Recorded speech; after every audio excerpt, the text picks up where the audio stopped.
I'm Scott, and today on Bike Ride Reviews, we're testing the Scott Speedster Gravel 40.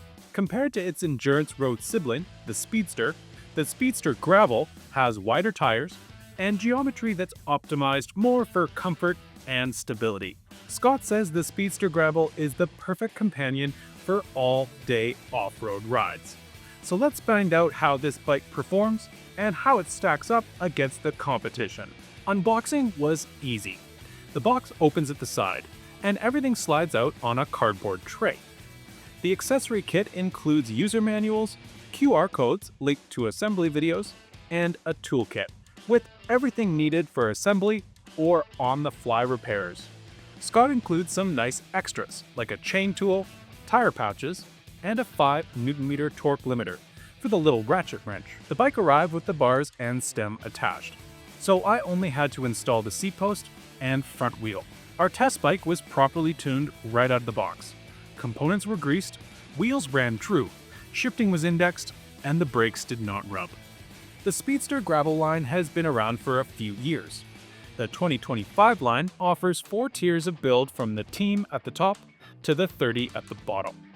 The Speedster Gravel 40 is a 2x and comes from the 2024 generation.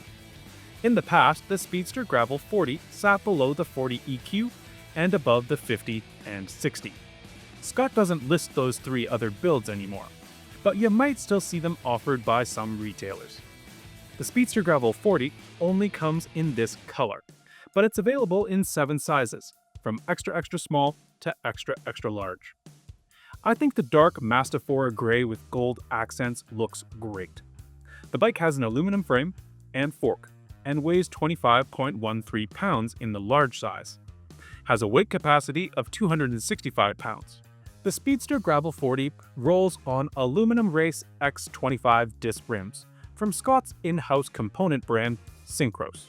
These 28-hole rims have an internal width of 25 mm and are laced to Formula Team 2 CL hubs, and wear 45 mm Schwalbe G1 Bite performance tires.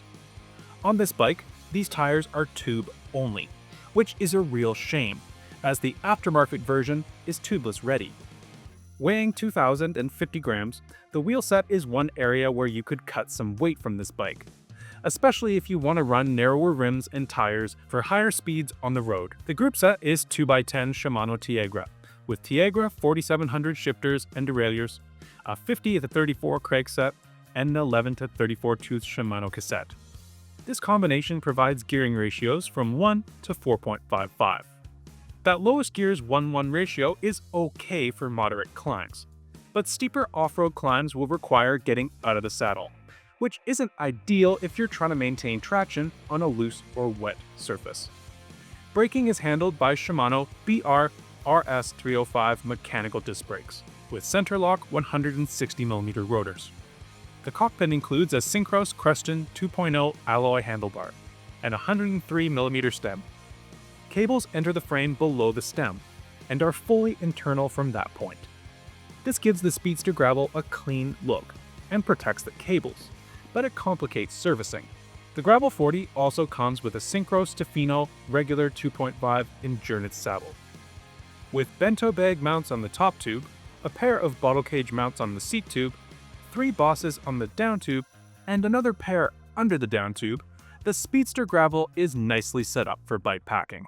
But unfortunately, it doesn't have mounts on the fork. The bike has eyelets on the dropouts, but has no way to mount regular fenders to the seat stays. Synchros sells direct fit fenders for the Speedster Gravel line, but they're only compatible with the 10, 20, 30, and 50 models, and the EQ version comes with them installed. I think the rear Synchros fender would fit this bike, but the fork on the 40 doesn't have the hole for fitting the front fender. Overall, the Speedster Gravel 40 is a good-looking bike, with a decent component specification for an entry-level bike, and comfortable geometry that should allow for easy all-day riding on gravel terrain. So let's see how this combination performs on a ride. I tested the size large frame, with the tires set to 31 psi at the front and 33 psi on the rear, on long mixed terrain rides, which included pavement and gravel ranging from smooth Category 1 to some chunky Category 3. I also tested 33.5 psi up front and 36 psi at the rear on smooth pavement. At 6 feet tall, with a 33-inch inseam, I'm at the top end of the stated fit range for the size large frame, but I still found a very comfortable fit with room left on the seat post. The Speedster Gravel's stack-to-reach ratio of 1.52 results in a fairly upright position, and after several hours of pedaling, my back wasn't screaming at me, making the bike ideal for long rides and bikepacking adventures. The bike accelerated quickly and maintained speed well over level ground and shallow climbs. But the steeper climbs I encounter on my way to the trails had me working harder than I was expecting. The 2x10 gearing made it easy to hit a good cadence, but on very steep climbs, I wanted a lower granny gear. On any incline above 10%, I had to get out of the saddle. Obviously, wider gravel tires will always be slower than narrow road tires on pavement. But the 45mm wide G1 Bite tires didn't hold me back as much as I feared they would when I first saw the tread pattern. They feel pretty good on the road, but they really shine off the tarmac. Most of my riding was on Cat 1 and 2 gravel, where the bike felt stable and easy to control. The frameset and tires absorbed road chatter well, and even took the larger impacts from washboarding and potholes in its stride, so I had no complaints about the ride quality. The tires offered good grip on gravel, but on a dirt path with some muddy sections, I felt some loss of traction. Braking was generally good, except on muddy or very loose gravel descents. But admittedly, this was pushing the bike past its intended terrain. Mechanical brakes like the ones on the bike never provide the modulation or easy power of hydraulic brakes. The Speedster Gravel is more home on relaxed gravel paths than tight, twisty trails. The same stability afforded by the fairly long wheelbase and relaxed head angle makes the steering relatively sluggish. Though the Speedster can handle the twists and turns of tighter trails and dodging obstacles, this isn't where its strengths lie. Rather, the Speedster Gravel was much better at putting down the power and mitigating the chatter and washboarding. Leaving the tighter trails for a nice Cat 2 gravel road, the bike really came into its own. I easily maintained good speeds and enjoyed the sweeping curves, feeling confident about the Speedster Gravel's stability and grip. Away from the steeper, slick descents, the brakes were fine, and the gearing offered more than enough range to maintain speed over rolling hills. I covered ground quickly, and everything was going great until I faced my final challenge, a steep climb, hitting 12%. I quickly dropped to the lowest gear, and once again had to get out of the saddle and grind away. Despite the hard work up steep climbs, I was very happy with the bike's performance. The Speedster Gravel 40 handles gravel roads and extended rides over mixed terrains with confidence and comfort. My first pro is the versatility. The Speedster Gravel 40 gives you the choice of pavement or gravel, putting weekend trails and weekday commutes all firmly within your reach. It's stable on gravel, and it even handles some smooth trails. Yet it still has the pickup and speed to make pavement riding fun. If you're new to gravel and you want an affordable bike that handles it all, the Speedster Gravel 40 delivers. My second pro is the ride comfort. True to Scott's claims of all-day comfort, the Speedster Gravel 40 was great on extended rides. The upright riding position reduces strain on your back and neck, while making it easy to keep an eye on the road or trail ahead. The bike's ability to eliminate tiring high-frequency vibrations and iron out the harder hits from potholes and washboarding shows that the old claims of aluminum being uncomfortable just aren't relevant anymore.